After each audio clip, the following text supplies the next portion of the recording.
Assalomu alaykum, hurmatli tinglovchilar. Men O'rozov Faxriddin Isoqovich, Denov tadbirkorlik pedagogika institutining pedagogika psixologika kafedrasi o'qituvchi sifatida faoliyat ko'rsatyapman. Bugun sizlar bilan pedagogik mahorat fanidan quyidagi mavzularni sizlarning hukmlaringizga havola qilamiz. O'qituvchi pedagogik faoliyatida kommunikativ qobiliyatning o'rni haqida biz sizlar bilan quyidagi reja asosida o'rganib chiqamiz. O'qituvchi shaxsining fikr almashuvi bilan bog'liq bo'lgan xususiyatlar.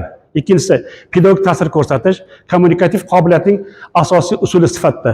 Uchinchisi, o'qituvchining kommunikativ qobiliyatida so'z bilan og'zaki ta'sir o'tkazish rejasi asosida nimalarni ko'rib chiqamiz fikrlarda. Chunki birinchi navbatda biz bilamizki, har bitta o'qituvchi o'quvchilar bilan muloqot qilish, o'rnatish imkoniyatlarida so'zning o'rni, ifoda etishi, to'g'ridan to'g'ri xatti-harakatlari bo'layotgan munosabatlarni o'qituvchining shaxsiy fikr almashuvi bilan bog'liq bo'lgan xususiyatlarni biz ko'rishimiz mumkin. Chunki o'qituvchi faoliyati tarbiyachilar bilan, shu tarbiyalanuvchilar bilan tarbiyachi sifatidagi bo'layotgan munosabatlarni ifoda etish jarayonida tarbiyalanuvchilarga to'g'ri tarbiyaviy ta'sir ko'rsatish imkoniyatlarini biz ularning faoliyatida ko'rib chiqishimiz mumkin. Chunki har bitta o'qituvchi o'sha bolalarga ta'lim tarbiya berish jarayonida ijobiy aloqa o'rnatish, o'sha ijobiy aloqa o'rnatish jarayonida o'sha axloqiy sifatlarni shakllanganligi darajasini ularning faoliyatida biz shakllantirib ko'rsatishimiz mumkin. Chunki bo'layotgan munosabatlarda o'sha har bitta xatti-harakatda biz muloqot o'rnatish, kommunikativ muloqot orqali to'g'ridan-to'g'ri nima qilishimiz qobiliyatlarda ifoda etib berishimiz mumkin. Chunki bunda bevosita shu o'qituvchi bilan birgalikda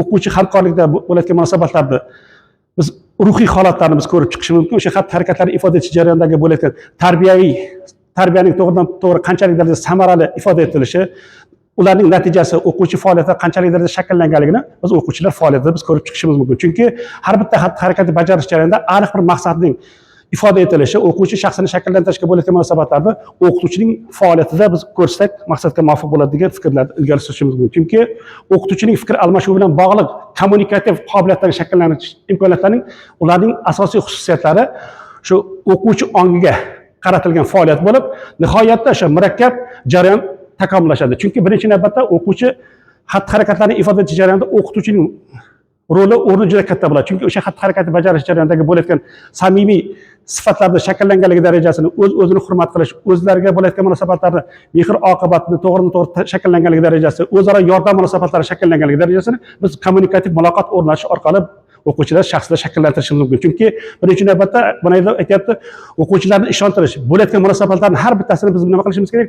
Ishonarli tarzda nutqning rivojlanganligi darajasini o'quvchilar hukmiga havola qilayotganimiz o'sha xatti-harakatlarni to'g'ri bajarish, o'z-o'ziga bo'lgan munosabatlarni ishonarli tarzda to'g'ri dalillar bilan isbotlab berishimiz kerak. Chunki berilayotgan fikrlarning mulohazalarni to'g'ri o'quvchi eshitgan paytda ertaga munosabat o'rnatish yoki bo'lmasa ertaga faoliyat ko'rsatayotgan paytda aniq tiniq ishonarli qilib ifoda etib berish imkoniyatlari o'qituvchi tomonidan shakllangan bo'lishi kerak.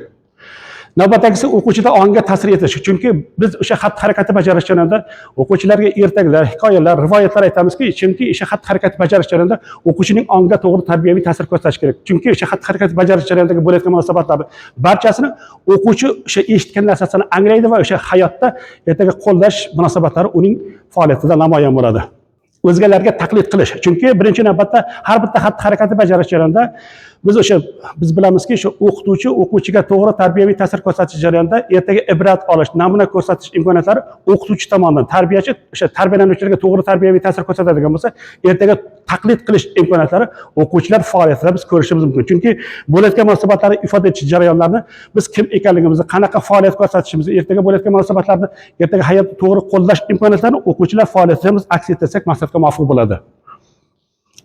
Navbatdagisi o'sha o'quvchilar ongiga to'g'ri ta'sir etish. Chunki fikr almashuv orqali, so'zlar orqali to'g'ridan-to'g'ri biz o'quvchining dunyoqarashini, e'tiqodlarini shakllantirishimiz mumkinki, ertaga bo'layotgan munosabatlarning psixologik xususiyatlari bo'lib, o'quvchiga kommunikativ qobiliyatlarning omil sifatida to'g'ridan-to'g'ri munosabat o'rnatishimiz mumkin. O'qituvchining o'sha o'zaro suhbat orqali yoki bo'lmasa faoliyat ko'rsatish jarayonlaridagi tarbiyaviy ta'sir ko'rsatish, o'quvchining ongiga to'g'ri ta'sir etish imkoniyatlarini, uning ongiga bo'layotgan munosabatlarning har bittasini biz mana shu yerda biz nima qilishimiz mumkin? Ularning xulq-atvor normalari, sezgirlik yoki bo'lmasa nima deymiz? Aniqlik, ravshanlik, soflik, poklik munosabatlarini o'z faoliyatimizda to'g'ridan-to'g'ri aks ettirib beradiganimizda biz kutilgan natijaga erishamiz. Pedagogning asosiy ta'sir ko'rsatish kommunikativ qobiliyatlari asosiy usullarda sifatida namoyon bo'ladi. O'zbekiston Respublikasida ijtimoiy siyosiy mustaqillik g'oyalarini kiritilgach to'g'ridan to'g'ri hayotda o'z o'rnini anglash, o'z o'rnini to'g'ridan to'g'ri yo'naltira olish, maqsadga to'g'ri yondashish, ertaga berilayotgan vazifalar to'g'ri aniq ko'rsatib berish imkoniyatlari o'quvchilar jamoasi yoki bo'lmasa har bitta shaxsning sifatida shaxs faoliyatiga o'rganishga bo'lgan munosabatlarda ularning faoliyatida biz ko'rishimiz mumkin degan munosabatlarni aytib o'tishimiz mumkin.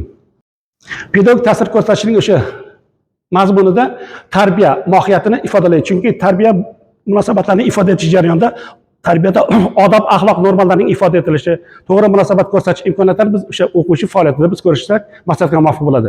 Tarbiyaning mohiyatini turli davrlarda qarang, har xil ifodalangan bo'lsa ham, ammo o'sha yo'naltiruvchi xususiyatlarga ko'ra bir-biriga o'xshashligi, g'oyalarni to'g'ridan-to'g'ri ifodalaydi. Zero har bir xalqning tarbiyaviy ta'sir ko'rsatish imkoniyatlarini biz mana shu yerda ko'rishimiz mumkin. Tarbiyaga bo'layotgan munosabatlarni to'g'ridan-to'g'ri shaxsni shakllantirishga bo'lgan munosabatlar keng pedagog jamoat tomonidan shakllanganligini ularning biz faoliyatida ko'rishimiz mumkin. Navbatdagisi o'quvchilarga o'sha pedagogik ta'sir ko'rsatishning o'quvchilarga o'sha amal qilish kerak bo'lgan munosabatlarni biz ko'rishimiz mumkin. Tarbiyaning aniq bir maqsadga qaratilganligi qoidasi. Chunki o'sha tarbiyaning to'g'ridan-to'g'ri o'sha asosiy prinsiplari quyidagilardan bo'lgandan keyin tarbiya to'g'ridan-to'g'ri shaxsni shakllanishiga bo'lgan munosabat, ulardagi odob axloq normalarini to'g'ridan-to'g'ri biz ularning faoliyatida biz shakllantirishga bo'lishimiz kerak. Chunki birinchi navbatda tarbiyachi tarbiya berishdan oldin o'zi tarbiyalangan bo'lishi kerak. Chunki o'sha tarbiyaning aniq bir maqsadga qaratilganlik darajasini ibrat sifatida, namuna sifatida pedagogning faoliyatida biz ko'rishimiz mumkin. Ikkinchisi tarbiyaning hayot faoliyati bilan bog'liq hodisa ekanligi. Chunki tarbiyaning hayotiy faoliyati, chunki o'sha xatti harakatni bajarish jarayonida biz hayotda o'z o'rnimizni topish jarayonida o'zimizning faoliyatimizda to'g'ridan-to'g'ri tarbiya ko'rganlik darajamizni ifoda etamiz. Kattalarga hurmat, kichiklarga izzat munosabatlarni to'g'ridan-to'g'ri shakllanganligi darajasini o'qituvchi sifatida o'quvchilarda shakllantirishimiz kerak. Uchinchisi shaxsni jamoada tarbiyalash. O'ziga xos xususiyatlarni e'tiborga olish. Chunki shaxsni tarbiyalash jarayonidagi bo'layotgan munosabatlar jamoa orqali tarbiyalanadi. Pedagoglar jamoasi o'quvchilar jamoasini tarbiyalaydiki, bo'layotgan munosabatlarda o'sha ta'lim tarbiya berish imkoniyatlari, ulardagi odob axloq normalarini shakllanganlik darajasi, so'z navbati berilgan vaqtlarda, ijozat berilgan vaqtlarda to'g'ridan-to'g'ri o'z fikrlarini ifoda etish imkoniyatlarini biz bolalarda shakllantirsak maqsadga muvofiq bo'ladi. Chunki shaxsni to'g'ridan-to'g'ri biz berishimiz mumkin. Shaxs o'sha muayyan jamiyat a'zosi bo'lganligi sababli unda ong, aql, idrok shakllanganki, o'sha xatti-harakatlar to'g'ridan-to'g'ri biz munosabat o'rnatadigan bo'lsak, ularda ertaga yetuklik, dunyoqarashning shakllanganligi, saviyaning, e'tiborning munosabatlarini ifoda etish imkoniyatlari bola faoliyatida nima bo'ladi? Faoliyat ko'rsatishi mumkin. Navbatdagisi tarbiyalanuvchilar shaxsiga nisbatan talabchan bo'lish va uning shaxsini hurmat qilish.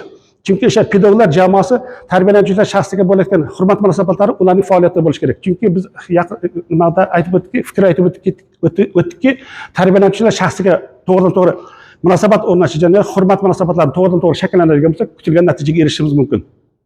Navbatdagisi tarbiyalanuvchilarning yoshi va o'ziga xos xususiyatlarini hisobga olish. Chunki o'sha tarbiyalanuvchilar jamoasiga bo'layotgan munosabatlarni ifoda etish imkoniyatlarini biz to'g'ridan-to'g'ri nima qilishimiz mumkin? O'z faoliyatlarida ko'rishimiz mumkinki, bolalarning yosh xususiyatlari, ularning individual xususiyatlariga e'tibor bergan holatda to'g'ri tarbiyaviy ta'sir ko'rsatsak maqsadga muvofiq bo'ladi. Navbatdagisi o'sha tarbiyaviy ishlarning izchilligi va o'sha muntazamligi. Chunki o'sha xatti harakatni bajarish jarayonida bo'layotgan munosabatlarni to'g'ridan-to'g'ri tarbiyaviy ta'sir ko'rsatish imkoniyatlari o'sha keng pedagog jamoat tomonidan aks ettirish imkoniyatlarini biz ularning faoliyatida ko'rishimiz mumkin. Hurmatli tinglovchilar, bugungi o'sha berilishi lozim bo'lgan o'sha ma'lumotlar mana shulardan iborat edi. Kelgusi ma'ruza darslarda uchrashguncha xayr, sog', omon bo'lingizlar.